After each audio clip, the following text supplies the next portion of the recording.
এই WhatsApp পোলাপাইন। So এটি হচ্ছে আমার এটি ফার্স্ট মোটোব্লগ ভিডিও। সো অনেকদিন ধরেই মোটোব্লগ করবো করবো বলতেছিলাম, কিন্তু কোনো কারণে হয়ে উঠছিল না। সো ফাইনালি এটি স্টার্ট করেছে। ওরে ভাই, এত স্পিডে যাওয়ার কোনো মানেই হয় না।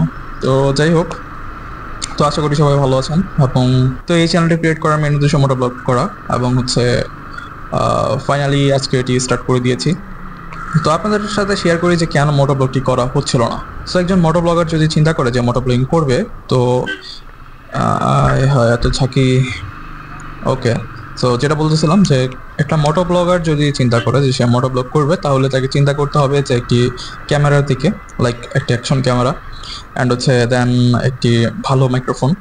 তো এই দুটি জিনিস দিয়ে মোটামুটি সে স্টার্ট করতে পারে। কিন্তু হচ্ছে আর একটা ইন্টারেস্টিং বিষয় হচ্ছে যে আপনি যখন মোটো ব্লগিং স্টার্ট করবেন, তখন আশেপাশে মানুষজন আপনার হেলমেটে যখন ক্যামেরাটি দেখতে পারবে, তখন খুব আজবভাবে তাকায়। তো এটি হচ্ছে খুবই আনকমফোর্টেবল।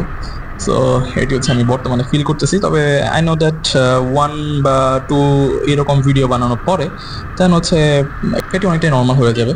তো এই যে তাকে চলে আশেপাশে। ওকে, তো ফাইনালি উঠতেছি মেইন রোডে। তো মেইন রোডে ওঠার সময় অনেক সতর্কতা অবলম্বন করতে হবে। সো এখানে মোটো ব্লগিং এর স্টার্টের যে বিষয়টা ছিল, সো এইভাবে তো আপনার মোটো ব্লগটি স্টার্ট করতে পারেন। এনে আবার কিসের জ্যাম লাগলো?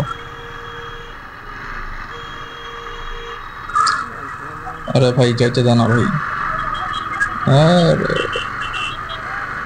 ওকে, সো যেটা বলতেছিলাম, সো মোটো ব্লগিং যদি আপনি স্টার্ট করতে চান, তাহলে হচ্ছে এই জিনিসগুলোকে আপনার খেয়াল রাখতে হবে। এবং আপনার যদি মনে হয় যে মোটো ব্লগিং করবেন, তো অবশ্যই আমার মতো লেট না করে মোটো ব্লগিং স্টার্ট করা উচিত। এটা যেহেতু আমার ফার্স্ট ব্লগ ছিল, তো এটি আমি খুব একটা বড় করব না। তো এই ভিডিওটিকে আমি এখানেই শেষ করব।